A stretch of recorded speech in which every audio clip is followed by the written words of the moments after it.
Ya, silakan Mbak. Kelompoknya.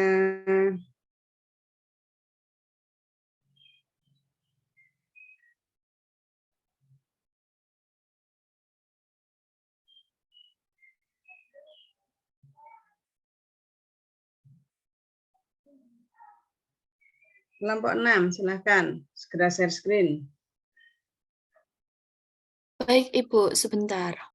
Ya. Saya sudah melihat dari PowerPoint-nya sudah cukup bagus, dilengkapi gambar yang mendukung, namun nanti barangkali pemilihan gambar yang dari Google perlu dipertimbangkan agar sesuai dengan karakter yang ada. Ya, ini oleh 4 teman, yaitu untuk kelompok hari ini, Randy Dwi Saputra, Andita Verunisa, Nur Rizky, dan Yesi Rindas. Silakan mulai dipresentasikan. Baik, Ibu. Sebelumnya saya buka. Assalamualaikum warahmatullahi wabarakatuh. Waalaikumsalam warahmatullahi wabarakatuh. Selamat pagi, Prof. Ngabekti dan teman-teman. Pada pagi hari ini kita akan melaksanakan kuliah ekologi dengan materi keanekaragaman ekosistem. Boleh di next slide.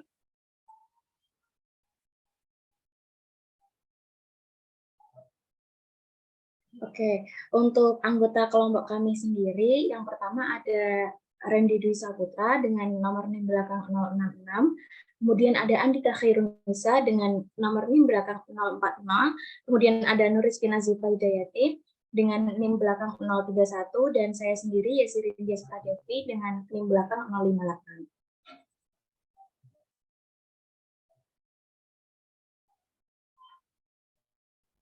Oke, topik bahasan kita pada pagi hari ini itu mengenai ekosistem, khususnya keanekaragaman ekosistem.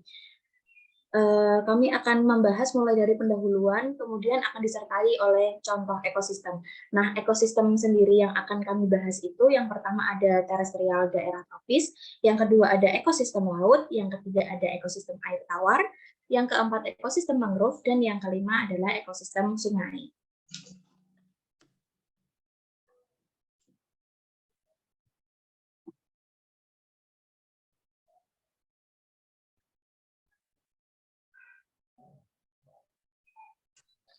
So, di next slide. Oke, keanekaragaman ekosistem. Ekosistem atau sistem ekologi ini merupakan lingkungan yang melibatkan komponen biotik atau makhluk hidup dan komponen abiotik atau makhluk tak hidup seperti tanah, air, udara, dan iklim. Jadi ekosistem itu interaksi antara keduanya ya teman-teman. Kemudian spesies yang hidup dalam suatu ekosistem ini ditentukan oleh hubungannya dengan spesies lain dan lingkungan fisik serta kimiawi yang ada di dalam ekosistem tersebut. Nah, keanekaragaman ekosistem ini merupakan macam-macam tipe ekosistem di suatu wilayah. Bisa di next slide. Nah, beberapa manfaat keanekaragaman ekosistem sendiri itu yang pertama, mempengaruhi produktivitas dan jasa yang diberikan oleh suatu ekosistem. Dalam segala tipe ekosistem ini kan dari yang paling sederhana sampai yang paling kompleks itu kan ini ya mengalami daur energi dan siklus materi. Nah, ini tuh proses ini tuh akan menjamin ketersediaan oksigen dan udara yang diperlukan dalam jumlah yang konstan. Kemudian yang kedua ini ekosistem alami juga merupakan salah satu perangkat penata air sebagai akibat terjadinya siklus air. Dan yang ketiga, ekosistem yang beragam mengandung flora dan fauna yang beraneka ragam. Dengan keanekaragaman flora dan fauna ini akan memperkaya keanekaragaman, akan mempertinggi pula ketahanan ekosistem terhadap pengaruh dari luar. Nah, perubahan suatu spesies dalam ekosistem ini akan menyebabkan perubahan secara keseluruhan. Bisa di next slide. Untuk tipe-tipe ekosistem dunia ini, ada beberapa tipe ekosistem. Yang pertama ini ekosistem air tawar, yang kedua ekosistem laut, yang ketiga ekosistem estuaria, dan yang keempat adalah ekosistem darat. Nah, ekosistem air tawar ini meliputi seperti danau, rawa, kolam, dan lain sebagainya. Kemudian untuk ekosistem laut ini seperti terumbu karang, ekosistem rawa bakau, dan lain sebagainya. Kemudian ekosistem estuaria ini sangat dipengaruhi oleh pasang surut, termasuk muara sungai, teluk pantai, rawa pasang surut, dan lain sebagainya. Kemudian yang terakhir ada ekosistem darat ini, seperti tundra, taiga, hutan tropik, padang rumput, gurun pasir, dan lain sebagainya. Bisa di next slide. Oke, ini merupakan kerataan rentas jenis-jenis hutan. Jenis-jenis hutan hujan ini dibagi berdasarkan ketinggian di atas permukaan laut. Nah, gambar ini tuh menunjukkan ya teman-teman bahwa dari gunung sampai laut ini akan tersusun ekosistem yang penamaannya didasarkan pada spesies yang dominan. Seperti ini yang paling tinggi ada hutan gunung. Kemudian ada hutan bukit Dipterocarpa. Kemudian ada hutan bukit Dipterocarpa. Kemudian ada hutan panah Dipterocarpa, kemudian ada hutan paya gambut atau air tawar, kemudian ada hutan pantai dan hutan paya laut. Bisa di next slide. Nah, ini hutan gunung ini yang paling tinggi ya teman-teman, itu terletak 1.500 meter di atas permukaan laut. Kemudian ada hutan gunung atau mountain, itu terletak pada ketinggian 1.200 meter di atas permukaan laut. Kemudian Dipterocarpa, bukit tinggi atau upper hill Dipterocarp, itu terletak pada 750 meter di atas permukaan laut. Kemudian Dipterocarpa bukit atau hill Dipterocarp itu terletak pada 300 meter di atas permukaan laut atau disebut juga dengan hutan darat. Kemudian Dipterocarpa pamah atau low Dipterocarp dan paya gambut itu terletak di di atas permukaan laut. Itu disebut juga dengan hutan paya gambut. Kemudian ada juga hutan paya laut.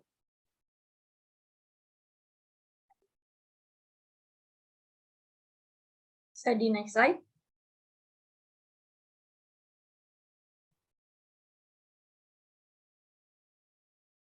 Oke, kelompok utama ekosistem ini, yang pertama ada ekosistem pantai, ekosistem darat alami, suksesi, dan darat. Bisa di next slide. Contoh ekosistemnya nih. Langsung di next slide. Oke. Ekosistem terestrial daerah tropis ini memiliki dua ciri yang paling utama ya teman-teman. Yang pertama itu kaya spesies seperti pohon berkayu yang selalu hijau, jenis paku-pakuan, tumbuhan merambat atau liana dan epifit. Kemudian yang kedua itu terdapat banyak spesies hewan baik vertebrata maupun invertebrata.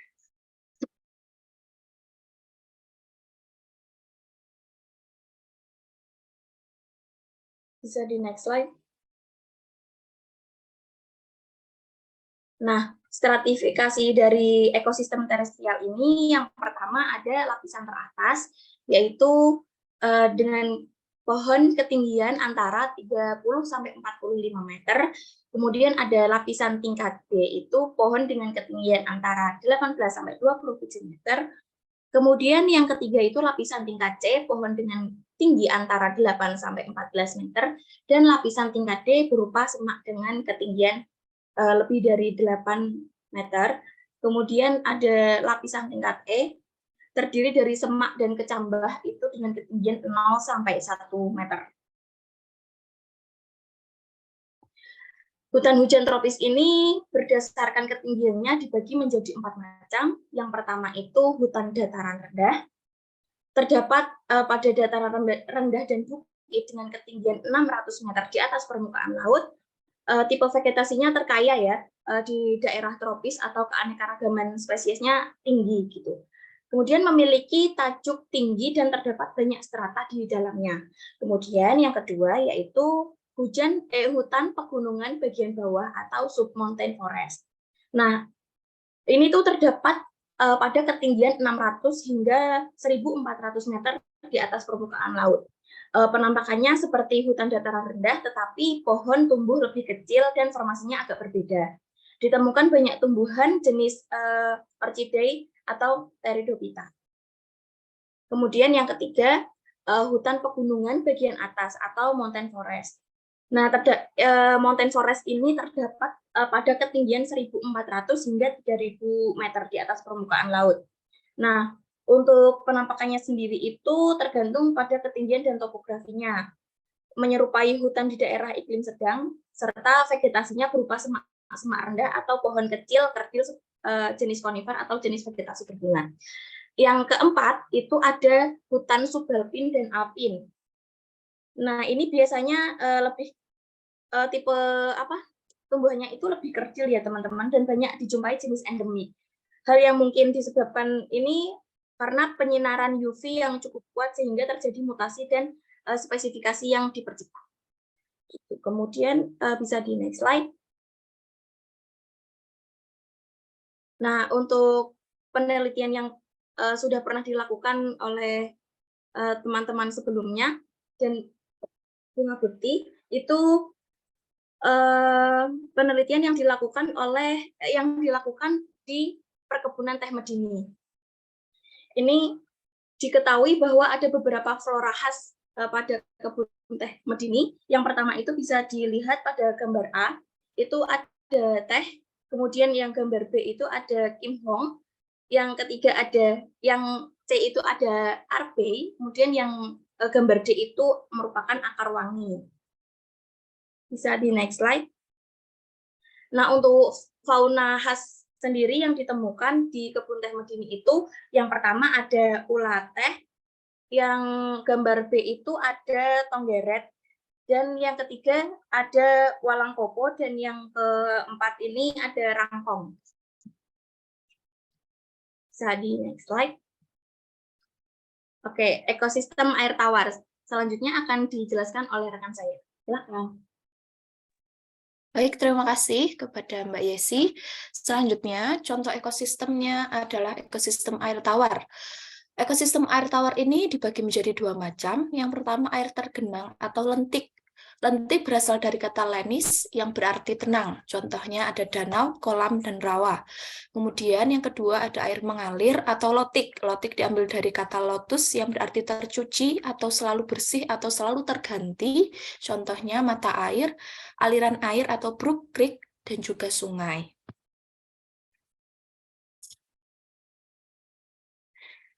Ini adalah contoh-contoh dari ekosistem air tergenang atau lentik. Yang pertama ada danau, kemudian ada kolam, dan yang ketiga ada rawa. Selanjutnya ini untuk contoh gambar dari air mengalir atau lotik. Di sini ada mata air, aliran air, dan juga sungai. Nah, ekosistem air tawar ini merupakan ekosistem yang paling penting bagi kehidupan manusia khususnya ya. Yang pertama karena sebagai sumber air paling praktis dan murah untuk kepentingan domestik dan industri. Kita sehari-hari manusia itu menggunakan air tawar. Kemudian yang kedua, komponen air tawar adalah leher botol. Leher botol yang dimaksudkan di sini adalah daerah kritis atau daerah yang paling berefek kepada manusia pada daur hidrologi. Kemudian yang ketiga, menawarkan sistem pembuangan yang memadai dan paling mudah. Karena yang paling dekat dengan kita, sistem pembuangannya ya biasanya ada di sekitar kita. Kemudian yang keempat, memengaruhi jumlah dan distribusi jenis, kekayaan, dan kualitas biota. Nah, di sini itu biasanya ada isolasi sehingga kekayaan jenis suatu tempat berbeda dengan tempat lain. Untuk isolasi sendiri itu ada bermacam-macam. Kemudian yang kelima, osmoregulasi organisme air tawar. Jadi organisme air tawar ini juga mengalami yang namanya osmoregulasi. Selanjutnya, faktor pembatas. Faktor pembatas dari ekosistem air tawar yang pertama ada suhu. Perbedaan suhu di air itu lebih kecil daripada yang lebih kecil dan lebih lambat daripada di udara, berperan sebagai faktor pembatas utama karena organisme akuatik cenderung memiliki toleransi suhu yang sempit. Kemudian ada sifat penting dari suhu. Yang pertama, suhu itu memiliki panas jenis yang paling tinggi. 1 gram kalori dibutuhkan untuk menaikkan suhu sebanyak 1 derajat lebih tinggi pada 1 mm atau sama dengan 1 gram air. Kemudian, suhu itu memiliki panas fusi yang tinggi. Panas fusi yang tinggi ini dibuktikan dengan 80 kalori dibutuhkan untuk mengubah 1 gram es menjadi air tanpa mengubah suhunya. Jadi airnya itu bisa mencair tapi suhunya tidak berubah.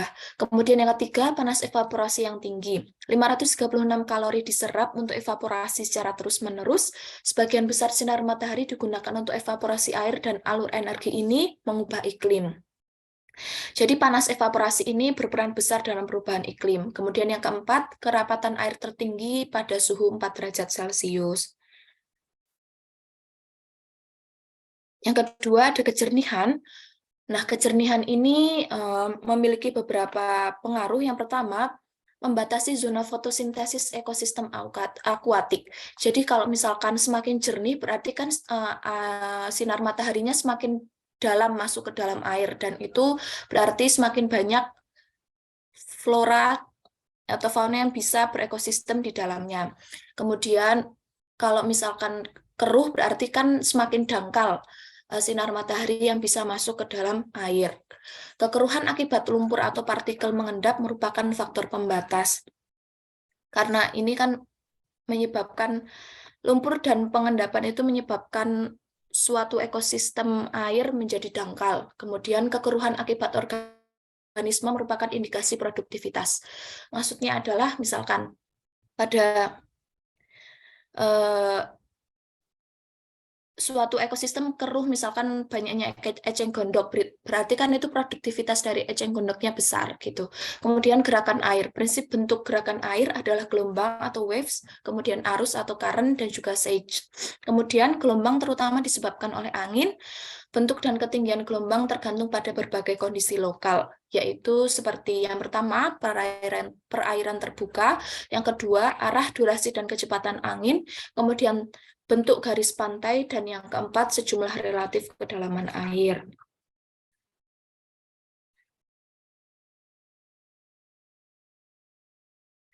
Gerakan air pada arus danau ada 3 macam. Yang pertama, vertikal.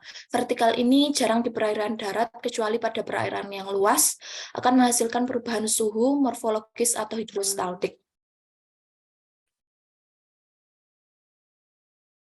Contohnya adanya upwelling pada perairan dalam. Kemudian yang kedua, horizontal, umumnya di danau, dihasilkan oleh adanya angin, sering berubah oleh bentuk garis pantai dan bentuk cekungan atau basin. Kemudian bolak-balik atau returning or undertow current, contohnya arus ombak pantai yang terdorong ke pantai, kemudian tertarik kembali ke laut. Kemudian surge, gelombang berdiri dalam sebuah perairan yang tertutup, baik tertutup sepenuhnya maupun sebagian, dan terjadi di danau, waduk, kolam renang, teluk, pelabuhan, dan laut. Gambar yang paling bawah ini merupakan gambar dari surge, kemudian yang ini merupakan arus bolak-balik atau returning or undertow current, kemudian yang atas adalah contoh dari yang vertikal, yang biasanya ada pada perairan dalam. Kemudian ada faktor abiotik. Faktor abiotik yang selanjutnya adalah konsentrasi gas pernafasan. Konsentrasi oksigen dan karbon dioksida yang terbatas, dan kadar oksigen atau kadar karbon dioksida berlaku berlawanan. Jadi biasanya kalau misalkan banyak oksigen, berarti karbon dioksidanya tidak terlalu banyak. Tapi kalau karbon dioksidanya banyak atau terjadi pencemaran udara, biasanya oksigennya sedikit. Kemudian yang kelima ada konsentrasi garam biogenik. Konsentrasi garam biogenik ada nitrat dan fosfatnya terbatas, kemudian danau dan aliran air dengan kesadaran rendah, kandungan kalsium dan garamnya terbatas. Ini terkecuali pada mata air mineral, kesadaran tertinggi air tawar itu hanya memiliki salinitas kurang dari 0,5% dibandingkan dengan salinitas yang dimiliki air laut itu biasanya 30-37%.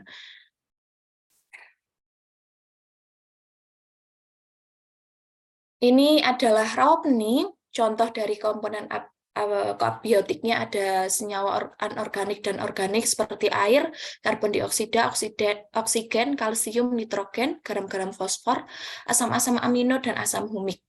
Faktor lingkungan abiotik ada kedalaman, temperatur, kecerahan, pH, oksigen, dan karbon dioksida terlarut, serta lainnya.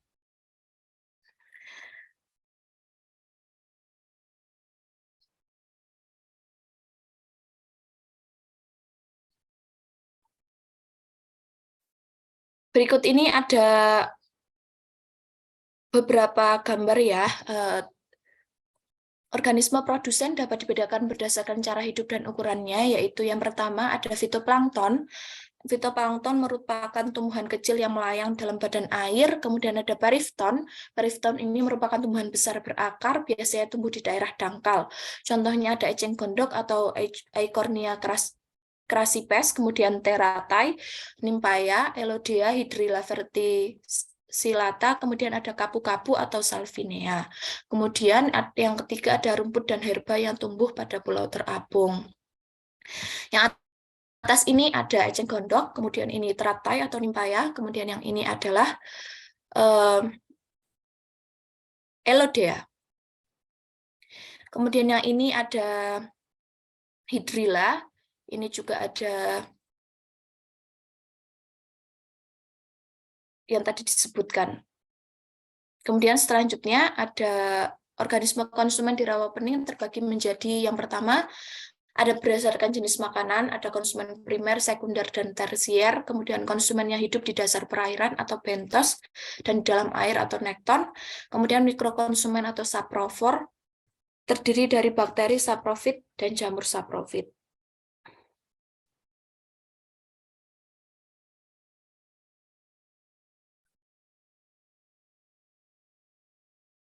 Ini ada gambar bentos, kemudian ini ada jamur saprofit,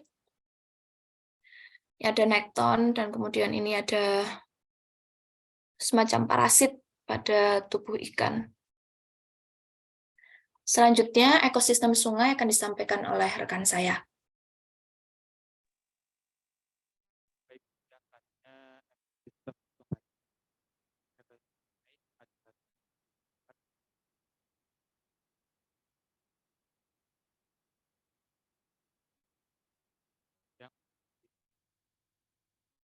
Sungai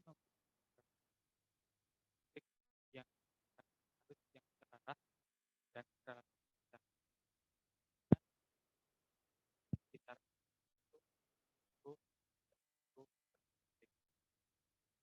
serta dipengaruhi oleh waktu, iklim, dan faktor lain. Next slide.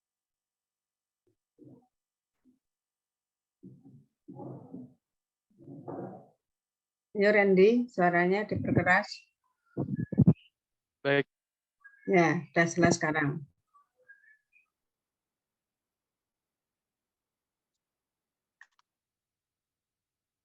Apakah sudah terdengar jelas? Sudah, Ren. Tolong diulang aja ya. Oh ya. Yang selanjutnya, ekosistem sungai.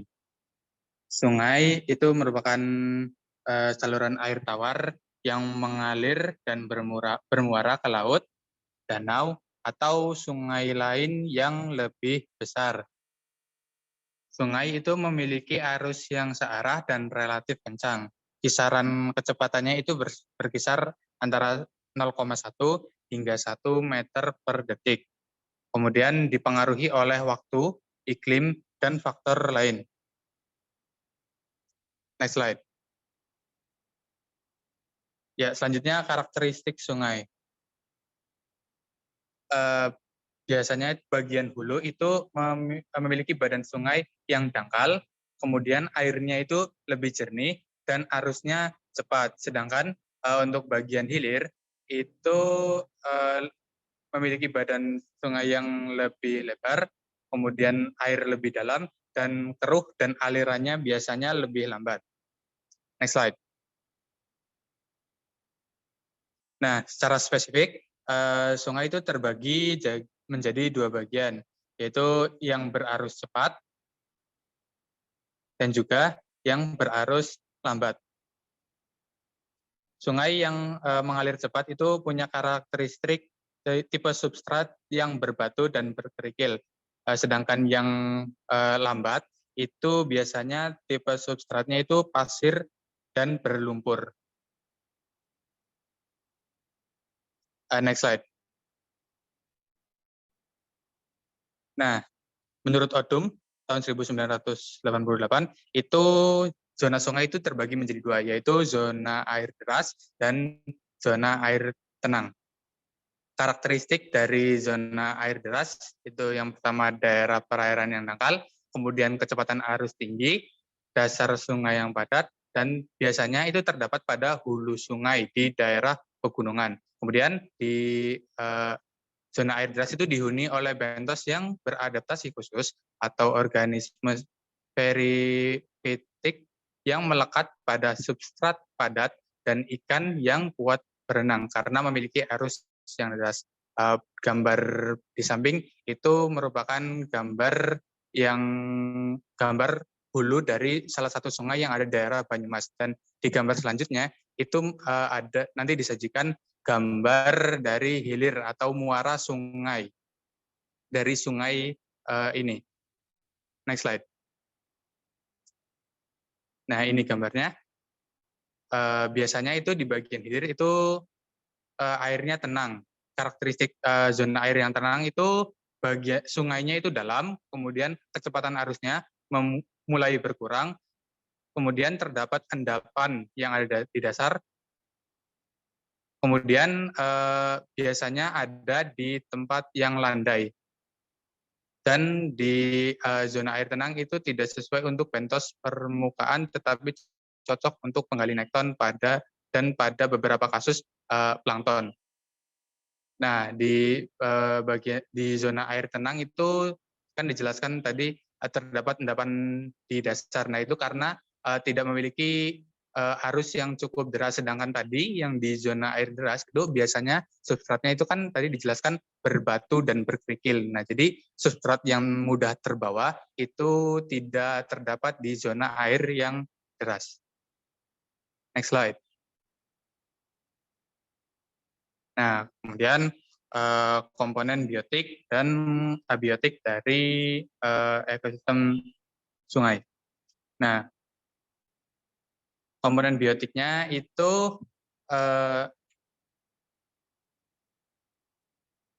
terdiri dari makhluk hidup, tumbuhan maupun hewan, ya seperti ekosistem yang lainnya.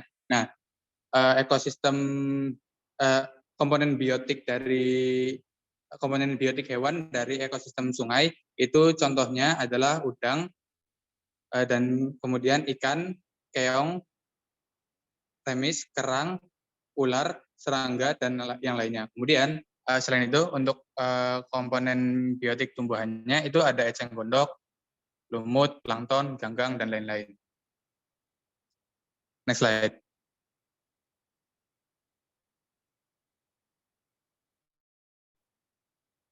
Nah, ini merupakan contoh dari komponen biotik hewan dari ekosistem sungai. Nah, ini merupakan jenis-jenis ikan yang terbagi berdasarkan bentuknya. Yang pertama itu bentuk bulat atau globioform, itu pada Tetraodontidae. Contohnya itu ikan buntal hijau. Ini merupakan ikan buntal yang hidup di air tawar. Kemudian yang kedua yaitu bentuknya seperti ular atau agluiliform. Contohnya itu pada Agluilidae, contohnya sidat. Kemudian yang berbentuk seperti jarum atau filiform. Contohnya itu pada Nemictidae. Next slide. Yang selanjutnya ekosistem mangrove.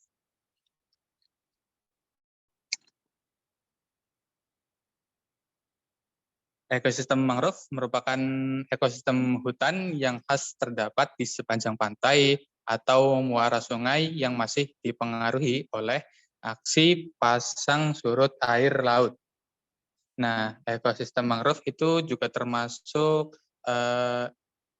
ekoton, yaitu ekosistem peralihan antara daratan dan lautan, sehingga ada interaksi faktor lingkungan yang memunculkan kondisi yang khas dan tidak menentu.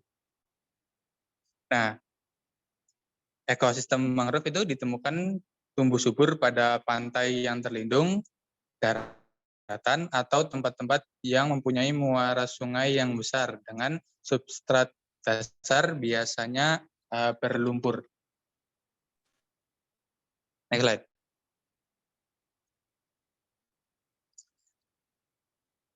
Nah, selanjutnya adalah komponen dari ekosistem mangrove. Yang pertama adalah flora mangrove.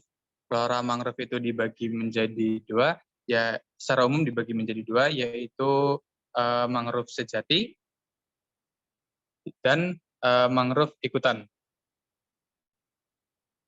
Tolong di next slide. Nah, mangrove sejati ini contohnya adalah bakau atau rhizopora pada gambar sebelah kiri, kemudian di bagian tengah itu adalah Soneratia atau biasa disebut pedada, dan di gambar yang kanan itu Aegiceras, biasa disebut teruntun. Next slide.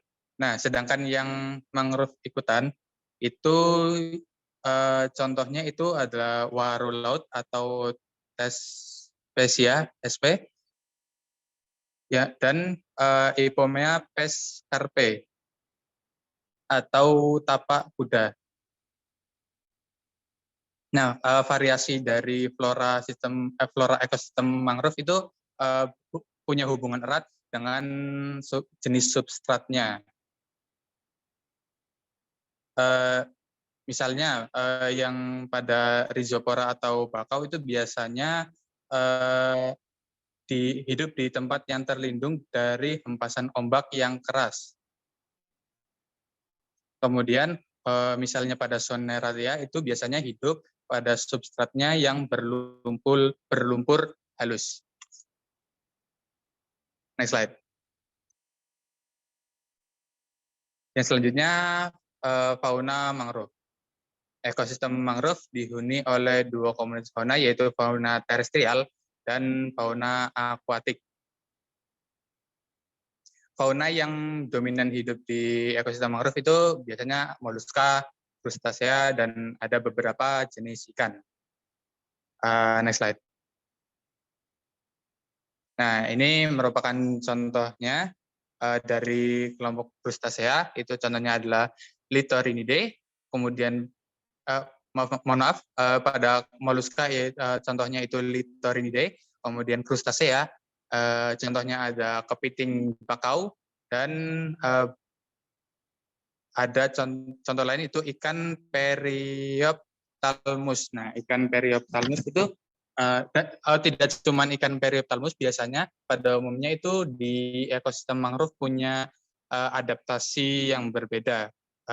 Kalau pada ikan Periophthalmus ini punya adaptasi di mata dan alat respirasinya. Nah, di ikan Periophthalmus itu matanya letaknya lebih tinggi di kepalanya. Kemudian untuk sistem respirasinya itu punya adaptasi dengan berkurangnya jumlah insang, dan pernafasannya itu disempurnakan dengan adanya kantung udara yang bervaskularisasi di dalam rongga mulut dan ruang insang.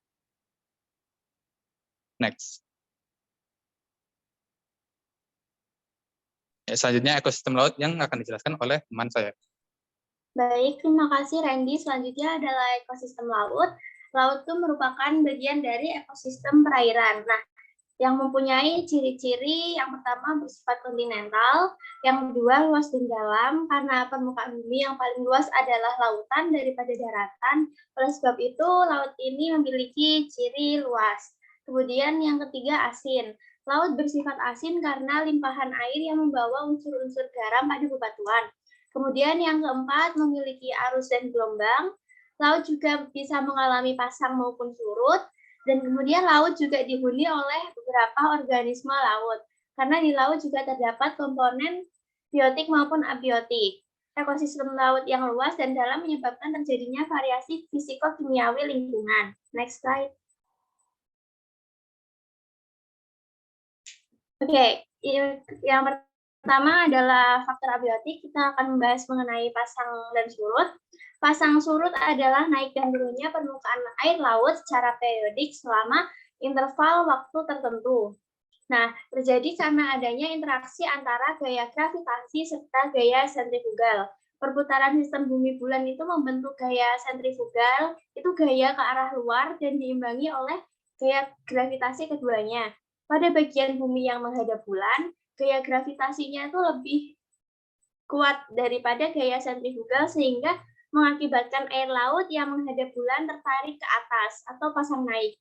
Pada bagian bumi yang berlawanan, gaya gravitasi bulan minimum dan gaya sentrifugal yang lebih besar akan menarik air menjauhi bumi, sehingga dapat menyebabkan pasang surut. Jadi bisa disimpulkan kalau gaya gravitasinya lebih besar daripada gaya sentrifugal itu akan terjadi pasang naik, dan gaya gravitasi apabila lebih kecil dari gaya sentrifugal itu akan pasang surut atau surut. Yang kedua adalah arus. Arus laut itu terjadi karena pengaruh tiupan angin yang ada di atasnya. Jadi arah arus laut itu mengikuti pola dan arah angin. Yang kedua, gaya Coriolis. Nah ini, bumi yang berputar pada porosnya juga akan menimbulkan kekuatan untuk menggerakkan air mengikuti arah putaran bumi. Yang ini disebut dengan gaya Coriolis. Pada bagian belahan bumi bagian utara, gaya Coriolis itu nanti akan membelokkan arah arus air ke sebelah kanan apabila laut dilihat dari arah daratan dan arah yang sebaliknya terjadi pada belahan bumi bagian selatan. Pembelokan arus air oleh gaya Coriolis ini semakin ke dalam juga semakin melemah akan menimbulkan apa yang dikenal sebagai spiral Ekman. Kemudian tinggi permukaan laut, pasang surut, dan perbedaan suhu air juga akan berpengaruh untuk arus air laut. Karena kemudian adanya perbedaan suhu dan massa air dan terjadinya pembuyaran arus permukaan divergensi itu nanti akan menyebabkan terjadinya upwelling. Konvergensi atau pemusatan arus menyebabkan downwelling atau tenggelamnya massa air permukaan. Bisa di next slide untuk melihat lebih jelas gambarnya. Nah, ini tadi di zona divergensi itu kan air lautnya menyebar, itu akan terjadi upwelling. Sebaliknya, yang zona konvergensi atau memusat itu akan terjadi downwelling.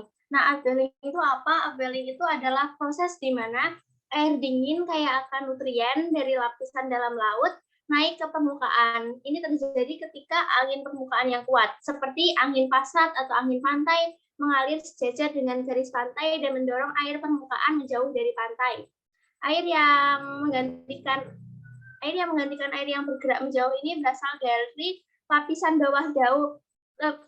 bawah laut yang lebih dingin dan lebih dalam. Bisa dilihat di gambar yang paling kanan bawah itu, yang air semakin dingin sama kaya nutrisi akan ke atas, dan yang permukaan atas yang dekat di pantai itu akan menjauhi. Nah, itu namanya upwelling. Untuk downwelling itu kebalikannya. Jadi kebalikan dari proses upwelling ini terjadi ketika air permukaan yang kaya akan oksigen dan karbon dioksida tenggelam ke lapisan yang lebih dalam dari lautan. Jadi yang permukaan yang jauh dari pantai itu akan menuju ke pantai dan ke dalam, itu downwelling. Next slide. Kemudian faktor abiotik lainnya adalah gelombang. Gelombang air laut terjadi karena adanya alih energi dari angin ke permukaan laut. Gelombang yang mencapai pantai akan mengalami pembiasan atau reflection dan akan memusat konvergens jika mendekati semenanjung. Sebaliknya akan menyebar apabila menemui cekungan. Pada perairan dangkal mengalami spilling, plunging, collapsing, atau surging. Nah, keempat ini itu merupakan pecahnya gelombang ke pantai itu bisa dibagi menjadi 4 itu, yaitu spilling, plunging, collapsing, atau surging.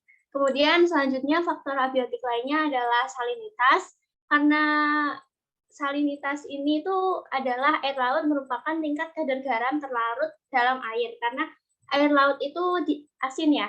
Nah, satuan salinitas itu adalah per mil. Kemudian zat terlarut itu pada laut itu meliputi garam-garam anorganik, senyawa-senyawa organik dan berasal dari organisme hidup dan gas-gas terlarut. Komposisi terbesar berasal dari garam-garam anorganik yang berbentuk ion-ion. Nah, ion-ionnya seperti Cl, Mg, Na, S, Ca, dan K. Kemudian juga terdapat nitrat, fosfat, dan silikon dioksida atau SiO2 juga terlarut.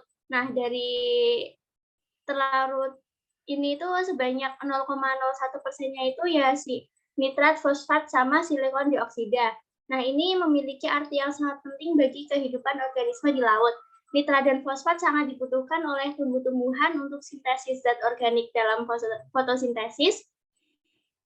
Sedangkan SiO2 diperlukan oleh diatom dan radiolaria untuk membentuk cangkang. Air yang mengandung garam titik bekunya akan lebih rendah dari air murni juga. Next. Selanjutnya tadi sudah membahas tentang faktor abiotik, sekarang ke faktor biotik. Nah, yang faktor biotik itu dari biota-biota laut ya. Nah, berdasarkan pada kebiasaan hidup secara umum, itu dibagi menjadi 3 kategori, yaitu plankton, bentos, dan nekton. Pada kebiasaan hidup secara umum itu maksudnya seperti pergerakan, pola hidup, dan sebaran ekologis. Next. Yang pertama adalah plankton. Plankton adalah biota yang hidup melayang dalam air, tidak dapat bergerak sedikit, dan pergerakannya sangat dipengaruhi oleh arus. Nanti terhanyut. Nah, untuk plankton ini dibedakan menjadi 2, yaitu fitoplankton. Fitoplankton itu adalah produsen utama atau primary producer zat-zat organik dalam ekosistem perairan. Nah, jadi organisme berklorofil yang berperan sebagai produsen itu nama lain dari fitoplankton. Jadi untuk seperti tumbuhan-tumbuhan hijau yang lain, fitoplankton ini membuat ikatan-ikatan organik kompleks dari bahan organik sederhana melalui proses fotosintesis. Nah, untuk fitoplankton ini dikelompokkan ke dalam 5 divisi menurut Sahlen tahun 1982, yaitu ada Cyanophyta, Chrysophyta, Pyrophyta, Chlorophyta, dan Euglonophyta. Kecuali Euglonophyta, semua kelompok fitoplankton ini dapat hidup di air tawar dan air laut. Nah, Euglonophyta itu dapat hidupnya hanya di air tawar gitu. Kemudian selain fitoplankton ada zooplankton. Nah, ini kalau zooplankton itu sudah termasuk plankton hewani ini yang memakan fitoplankton, jadi bisa dibilang juga konsumen primer. Nah, zooplankton ini dibagi menjadi 2, yaitu holoplankton dan meroplankton. Next. Holoplankton dan meroplankton. Ini termasuk dari zooplankton. Nah, holoplankton itu apa? Holoplankton itu hewan yang hidup selamanya menjadi plankton. Jadi di sini contohnya adalah protozoa dan entomostraka. Nah, protozoa di sini sebagai plankton sejati dibagi menjadi 4 kelas, yaitu seperti rhizopoda, ciliata, flagellata, dan sporozoa. Kemudian untuk entomostraka juga termasuk holoplankton. Selanjutnya untuk meroplankton, yaitu hewan yang hidup sebagai plankton hanya pada stadia tertentu. Contohnya seperti krustasea, molluska, annelida, galanterata, dan echinodermata. Jadi dalam hewan-hewan tersebut tidak langsung ke hewan dewasanya. Nah, pas stadia larva ataupun juvenil atau yang hewan yang masih muda, belum yang benar-benar menjadi hewan yang dewasa, itu masih ada beberapa hewan yang menjadi meroplankton. Nah, kemudian yang pas sudah dewasa gitu, masuknya ke nekton. Next.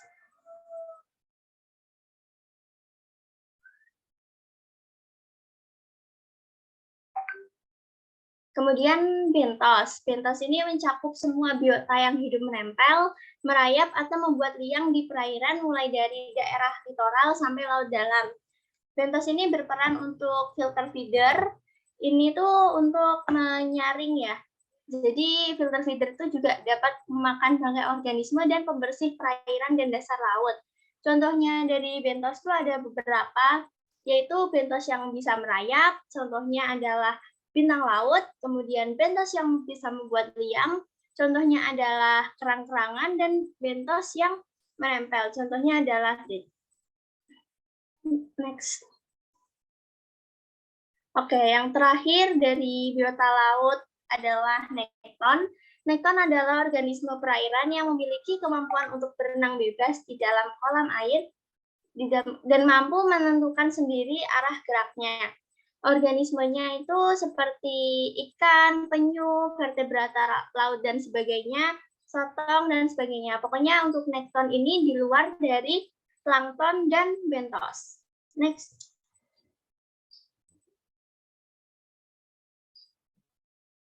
Ini adalah daftar pustaka yang digunakan kami sebagai acuan untuk membuat PPT dan menyampaikan materi pada pagi hari ini. Next. Terima kasih presentasi dari kelompok 6. Apabila dari Ibu Ngabekti maupun teman-teman sekalian ada yang perlu ditambahkan atau ada pertanyaan, dipersilahkan.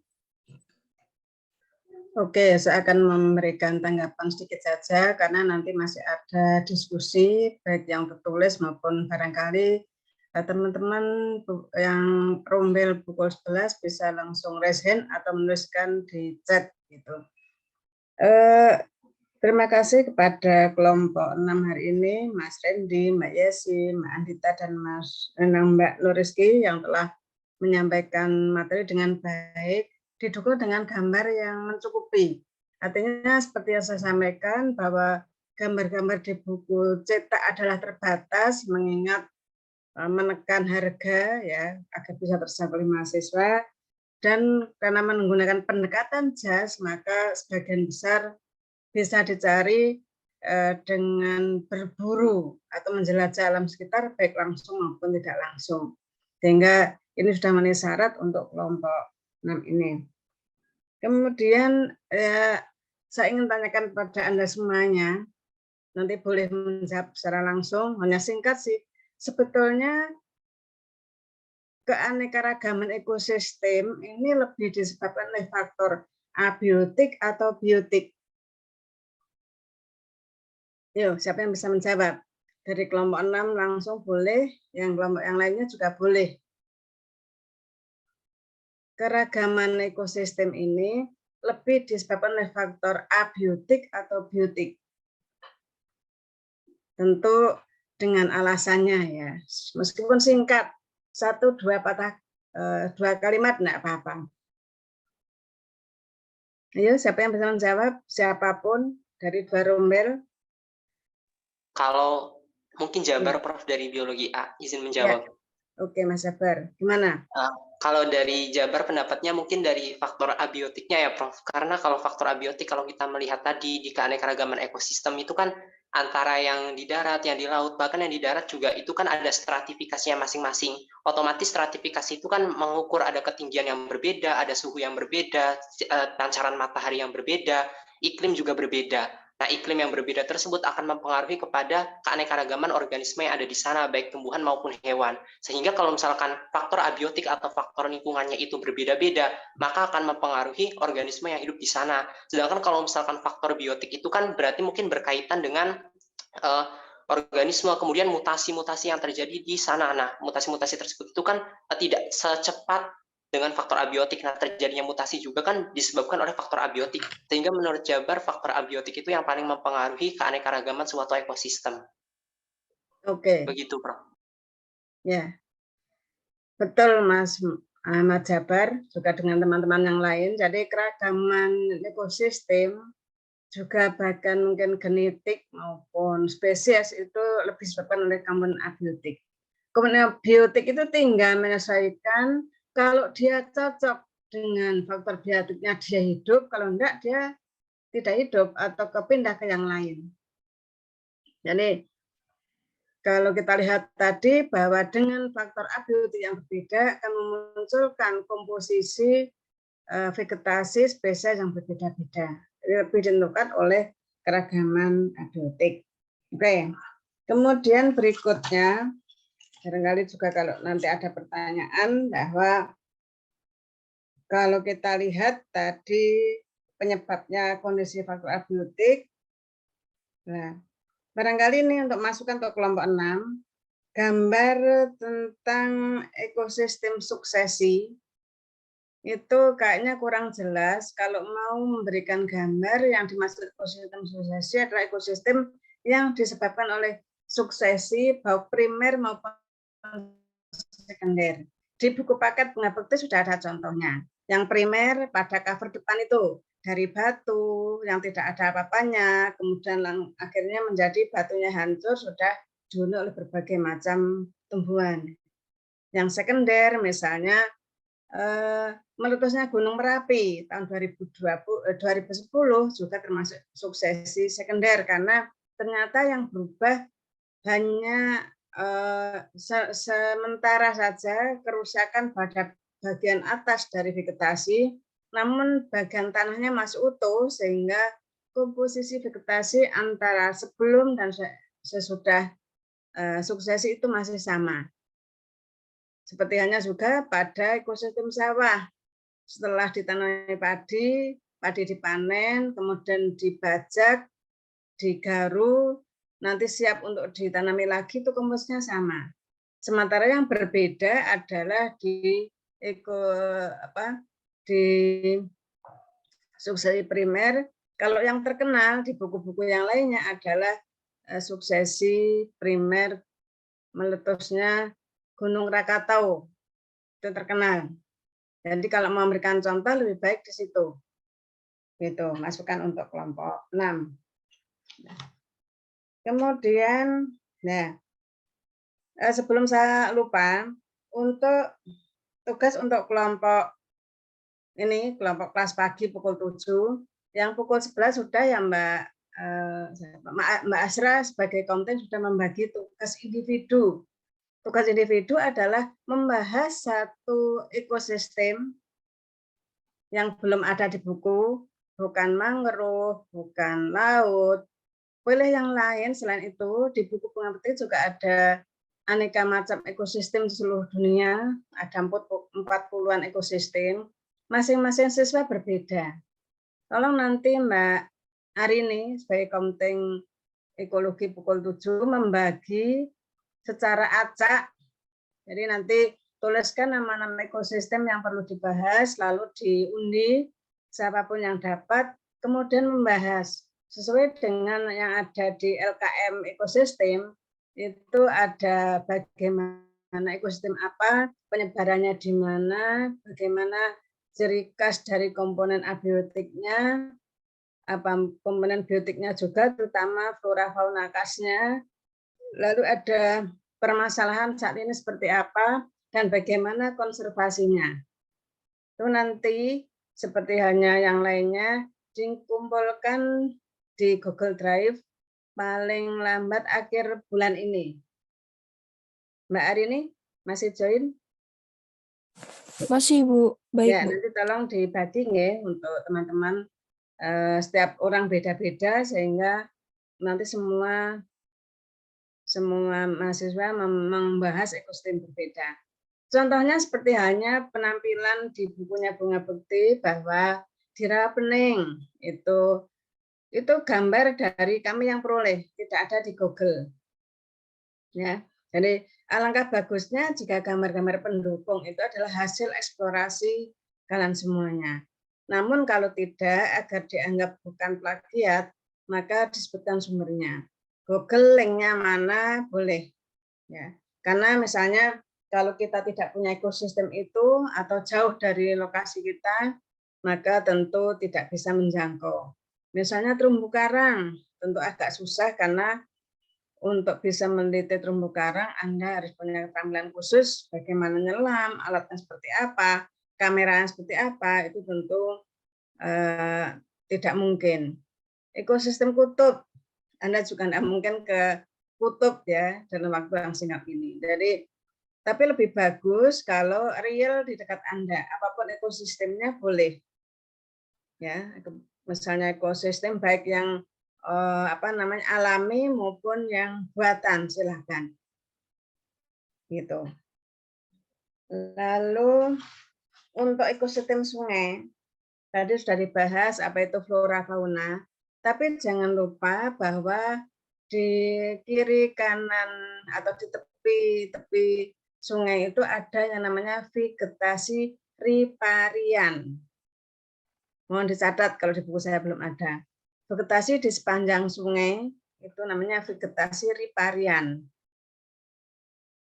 Nanti Anda boleh cari spesiesnya apa saja biasanya menempel di situ, karena tentu dia harus punya akar yang kuat agar tidak terbawa oleh arus sungai yang deras, terutama pada bagian hulu. Pada bagian hulu hilir itu seperti itu. Vegetasinya juga bervariasi di sepanjang sungai. Sama halnya dengan biotanya, mulai dari ikan, nekton, plankton, perifiton, semuanya akan berbeda di sepanjang sungai. Karena itu banyak yang meneliti atau ada yang meneliti untuk biologi murni itu, misalnya distribusi longitudinal, keragaman ikan di sungai apa, itu sudah dilakukan. Ya. Kemudian, nah tadi si Mbak Nuriski menjelaskan bahwa contoh biota sungai antara lain ikan sidat. Ikan sidat itu sama dengan ikan salmon karena dia bisa bermigrasi hanya kalau salmon dari laut ke tawar, kalau sidat dari tawar ke laut. Coba nanti dilihat, dicek. Barangkali ada videonya tentang migrasi ikan sidat. Ya, itu di buku ekologi mesti seperti itu. Ya, banyak ikan, selalu ada contoh ikan sidat dan ikan salmon untuk ikan-ikan yang bermigrasi. Kemudian ada mangrove yang dibahas oleh Mas Randy. Tadi sudah dijelaskan, ada mangrove ikutan, ada mangrove sejati, ada juga mangrove peralihan, Mas. Peralihan antara sejati dan ikutan. Yang sejati betul-betul yang mangrove di tepi pantai itu. Ada Rhizopora, Sonetrata, dan sebagainya. Dengan yang ikutan itu yang agak menuju ke darat. Bahkan tadi di setting gambarnya mengenai mangrove tadi ada seperti daun kelapa, jadi seperti palem, itu tanya nipah namanya, nipah. Nanti bisa dilihat di gambarnya daripada malik-malik nanti agak lama. Nipah atau nipah itu banyak di daratan sebagai indikator bahwa tanaman itu sudah mendekat ke arah pantai. Nipah namanya. Di sepanjang Pantura juga ada nipah, entah di sebelah kiri atau kanan Pantura seringkali akan kelihatan kalau itu terhubung dengan sungai. Dan sepanjang sungai yang menuju Pantura itu, yang menuju laut di Pantura itu banyak tumbuh nipah. Lalu satu lagi yang khas yaitu ikan Pterophthalmus tadi, ikan glodok. Kalau kita ke mangrove mesti itu banyak bermunculan. Dia itu jinak-jinak merpati, jadi kayaknya jinak kepengen ditangkap ya, tapi ternyata susah karena dia berenang di permukaan, tapi ketika mau dipegang itu meloncat. Loncat udara, jatuh lagi seperti itu.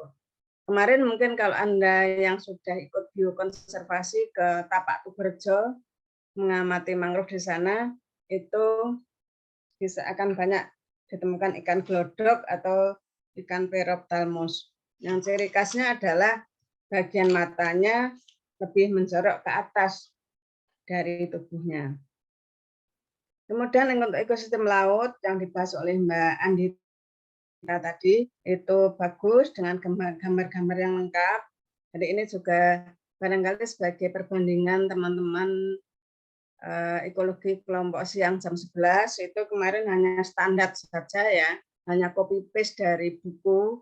Ini enggak, jadi ada penjelasan, ada gambar yang sangat mendukung sehingga lebih mudah dipahami. Misalnya abiotik laut, terutama kasus adanya macam-macam gelombang, ada upwelling, ada downwelling, ada size dan sebagainya, itu adalah digambarkan dengan jelas sehingga bisa punya bayangan, gitu. Punya bayangan bedanya apa. Kemudian juga ternyata adanya proses gerakan laut, entah itu akibat gelombang maupun arus, itu menyebabkan nutrisi di dalam laut itu merata dari permukaan sampai bawah. Dengan demikian, semua biota laut memperoleh makanan tadi. Karena kan umumnya kan makanan dibuat hanya pada kedalaman di mana cahaya matahari bisa masuk ke laut. Oleh produsennya kan di situ, fitoplankton, rumput laut, alga, dan sebagainya. Tapi ternyata hasilnya bisa dinikmati oleh semua biota laut dengan cara adanya gerakan air tadi. Arus vertikal, arus horizontal, ya. Yang vertikalnya bisa naik atas, memutar dari atas ke bawah, bawah ke atas, meskipun itu terkait dengan suhu, tapi inti dari kegiatan tadi adalah bercampurnya nutrisi laut ke seluruh bagiannya, sehingga semua biota mendapatkan makanannya. Kemudian juga dibahas, jangan lupa bahwa yang membedakan ekosistem darat dan laut adalah kadar garamnya atau salinitasnya. Ingat bahwa satuan salinitas adalah per mil, bukan persen. Kalau di buku ada yang kurang, ada cetakan persen, maka diganti tambahi yang bawah 0 lagi, jadi ada per mil. Rata-rata salinitas di laut antara 30 sampai 37 per mil. Tadi ada di bagian depan dibahas.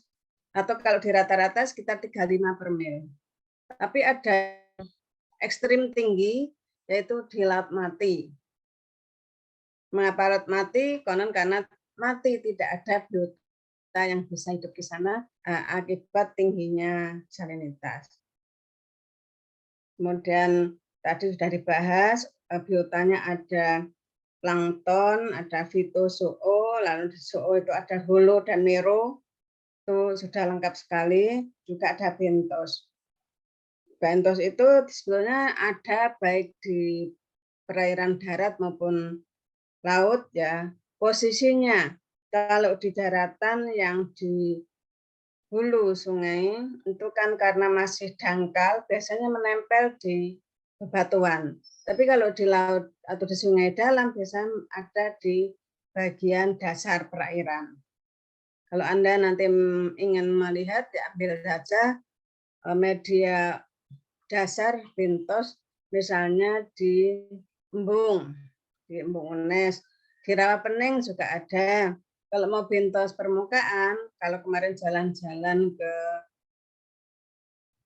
ke gunung di mana ada sumber air, itu bisa menempel pada bebatuan. Saya kira itu untuk masukan dari saya, poin-poin penting harus Anda pahami. Waktu selanjutnya saya berikan kepada kelompok 6 untuk memandu diskusi. Barangkali ada kelompok jam 11 yang ingin bertanya langsung dengan raise hand, boleh. Tapi kalau tidak, kelompok bisa menjawab pertanyaan dari teman-teman kelompok lain. Silakan, saya serahkan kepada Mbak Andita dan kawan-kawan. Baik, oh.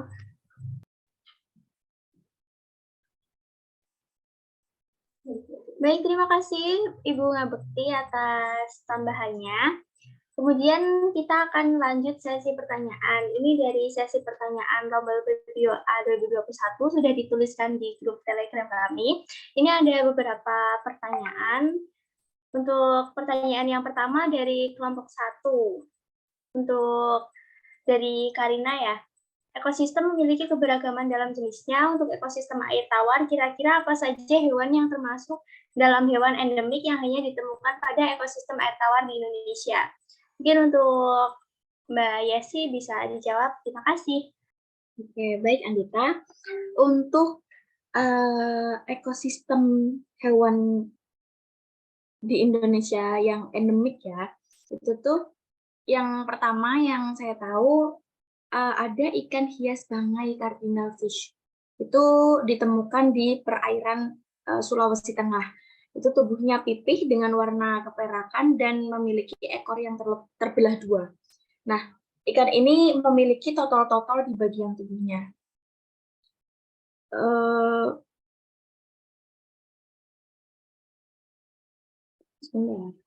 Gambarnya Mbak Yesi, ikan endemik. Baik, sebentar Ibu. Ya.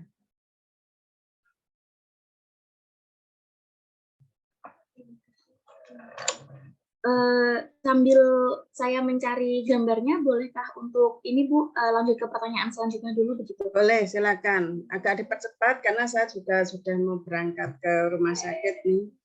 Baik, Ibu. Karena jamnya ditentukan oleh dokter spesialis. Ya, silakan.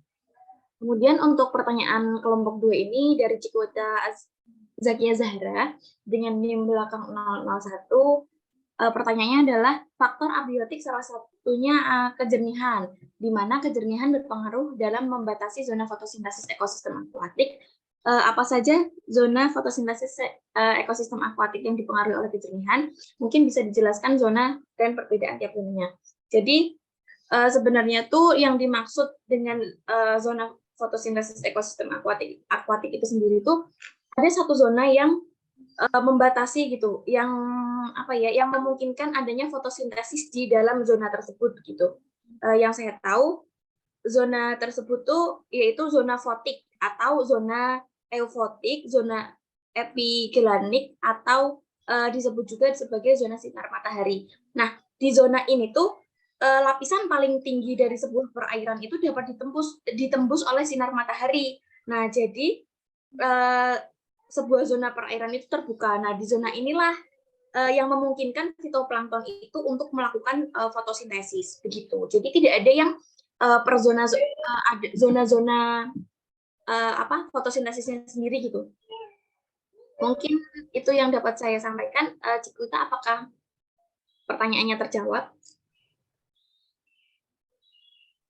Ya, terima kasih. Baik, bisa di next untuk pertanyaan selanjutnya.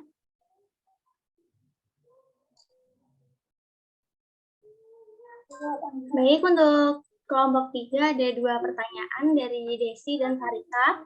Ini di ekosistem di laut terdapat arus yang mengakibatkan upwelling dan downwelling.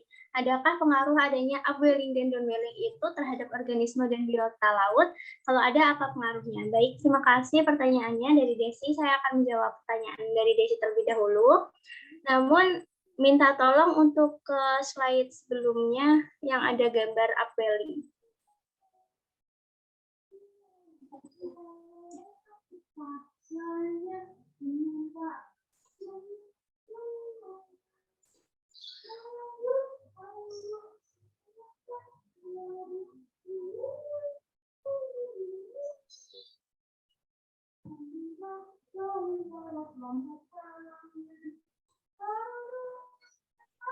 Baik, untuk upwelling dulu ya, di bagian gambar sebelah kanan bawah, itu upwelling itu kan dari yang air laut paling dalam dan lebih dingin, dan kaya akan nutrisi, itu kan nanti kan akan naik. Nah, dari nutrisi yang naik ini akan mengakibatkan naiknya juga fitoplankton dan zooplankton, di mana fitoplankton dan zooplankton ini akan berperan untuk sebagai makanan biota laut lain seperti ikan-ikan dan lain sebagainya yang berada di permukaan air laut. Jadi intinya untuk upwelling itu dapat meningkatkan produktivitas perairan dan mendukung keberlanjutan ekosistem laut karena akan memperkaya berbagai organisme yang ada di dalamnya. Untuk downwelling ini kebalikan dari upwelling. Jadi dari kan kalau tadi kan lebih banyak, lebih merata begitu ya kalau upwelling. Nah, kalau downwelling itu karena arusnya turun, itu nutrisinya juga akan tenggelam lagi. Jadi kemerataannya itu kurang. Jadi upwelling lebih baik untuk biota laut, untuk keberagaman biota laut dan produktivitasnya, sedangkan downwelling itu kebalikannya begitu. Untuk Desi, apakah sudah menjawab? Sudah, terima kasih Andita. Baik, terima kasih. Sekali lagi untuk downwelling dan upwelling itu sebetulnya sama Mbak Anita. Intinya meratakan nutrisi di laut. Kalau downwelling kan berarti membawa makanan dari atas ke bawah. Sehingga bentos juga mendapatkan makanan. Kenapa makanan di atas? Karena produsennya di atas. Produsen itu hanya bisa bekerja jika ada cahaya matahari. Nah, di dalam kan gelap. Nah, karena gelap tidak terjadi itu, maka ada downwelling itu. Lalu nanti upwelling, ketika ada peruraian dekomposisi kan di bagian dasar laut tuh. Hasil dekomposisi naik ke atas melalui upwelling tadi. Ya, dekomposer kan mengerjakan tugasnya terutama untuk mengurai bahan-bahan yang sudah mati di dalam laut yang biasanya tenggelam gitu. Nah, itu naiknya kemudian dibawa oleh upwelling tadi. Lalu penyebaran juga dibantu oleh arus horizontal juga. Jadi permukaan ke permukaan, agak dalam ke dalam semua ada arus horizontal sehingga ya tadi semuanya bisa mengaduk air laut agar nutrisi merata untuk semua biota laut gitu. Ya, lanjut dengan berikutnya. Masih ada pertanyaan, Mbak? Masih ada, Ibu. Berapa lagi? Kurang dari 2 kelompok lagi. Ya, 2 kelompok lagi cepat diselesaikan. Baik. Ini izin menjawab pertanyaan Farika Laili. Pada ekosistem air laut terjadi variasi fisikokimia lingkungan yang disebabkan ekosistem laut yang luas dan dalam. Bagaimana mekanisme terjadinya hal tersebut?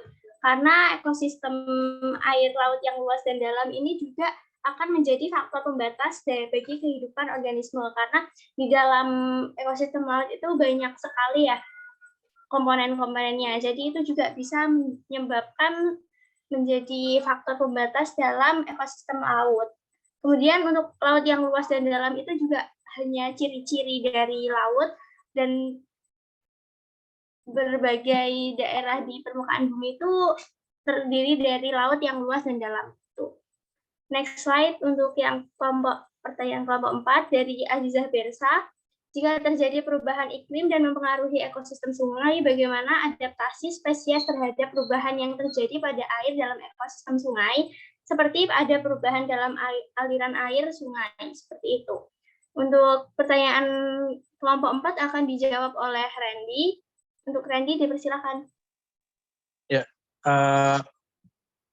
saya akan menjawab menurut pendapat saya. Jadi kan hewan yang hidup di suatu ekosistem itu kan sudah sesuai dengan kondisi di ekosistem tersebut. Misalnya seperti yang tadi dijelaskan di ekosistem sungai di bagian yang air yang deras memiliki arus air yang cepat itu hewan yang bisa hidup di situ misalnya adalah ikan yang memiliki kemampuan untuk berenang dengan cepat. Jadi perubahan arus terjadi perubahan arus misal peningkatan itu menurut saya bukan masalah yang begitu besar bagi spesies yang ada di situ. Jadi misal ada peningkatan, ya ikan tersebut mungkin bisa hidup, tapi misalnya terjadi hujan yang sangat deras, terjadi peningkatan yang sangat tinggi dan biasanya airnya misal menjadi keruh seperti itu. Nah, menurut biasanya itu ikan-ikan di situ biasanya akan bergerak, kan tidak mungkin ya ikan tersebut ada di tengah-tengah sungai dan melawan arus, kan dia kan tidak akan kuat seperti itu. Jadi dia biasanya menuju tepi sungai, misalnya di bawah akar. Biasanya di situ terdapat banyak ikan, misalnya kalau saat hujan gitu. Nah, kalau misalnya terjadi perubahannya, misalnya tekanan air, atau juga misalnya tiba-tiba terjadi perubahan salinitas gitu. Dia punya mekanisme tersendiri melalui osmoregulasi. Jadi dia menyesuaikan kondisi kadar air yang ada di dalam tubuhnya, misalnya melalui sistem ekskresi. Namun kondisi misal terjadi perubahan tekanan air atau salinitas atau yang lain itu menurut saya jarang terjadi. Mungkin kalau yang sering terjadi mungkin hanya peningkatan arus seperti itu saja. Baik, bisa dipahami. Terima kasih atas jawabannya.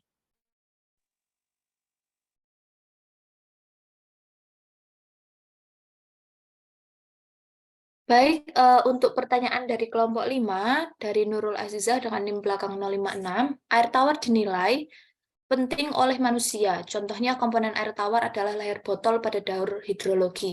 Maksud dari pernyataan tersebut bagaimana? Mohon dijelaskan secara lugas. Terima kasih. Maksud dari leher botol pada daur hidrologi adalah leher botol daur hidrologi pada air tawar merujuk pada konsep di mana air tawar bergerak melalui siklus hidrologi alami atau siklus daur ulang manusia. Leher botol itu mengacu pada sumber air tawar seperti misalnya sungai, dan daur hidrologi mengacu pada perjalanan air melalui berbagai tahap, termasuk diantaranya ada penguapan, kondensasi, presipitasi, limpasan, infiltrasi, penyimpanan dan aliran kembali ke sumber air awal. Nah, dalam konteks daur ulang manusia ini, air tawar digunakan oleh manusia untuk berbagai kebutuhan seperti air minum, pertanian, industri, kegiatan domestik, dan kegiatan sehari-hari. Setelah digunakan, air tersebut itu mengalami berbagai tahap pengolahan dan pemurnian untuk menghilangkan kontaminan atau zat-zat yang berasal dari berbagai aktivitas tadi, sebelum dilepaskan kembali ke lingkungan. Air yang dilepaskan kembali dapat kembali ke sumber air awal seperti sungai membentuk leher botol daur hidrologi. Jadi leher botol ini pada konsepnya merupakan konsep daur hidrologi. Jadi berputarnya air dari yang awalnya jernih tanpa kontaminan dipakai kemudian didaur ulang kembali menjadi jernih lagi begitu. Bagaimana, apakah sudah menjawab? Ya, terima kasih atas penjelasannya. Sama-sama.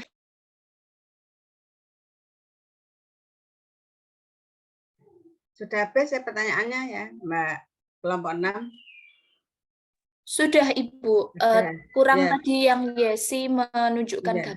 Ya, oleh karena waktunya sudah semakin habis, kompetisi segera respons rumah sakit, maka kita akhirkan dulu. Nanti kan baru pertanyaan secara terucap ya, belum ditulis di dalam rekap. Di rekap tanya jawab, di-share lagi sehingga teman-teman yang lainnya bisa membaca juga. Lalu untuk kelompok siang sudah saya buatkan list untuk tanya jawab juga.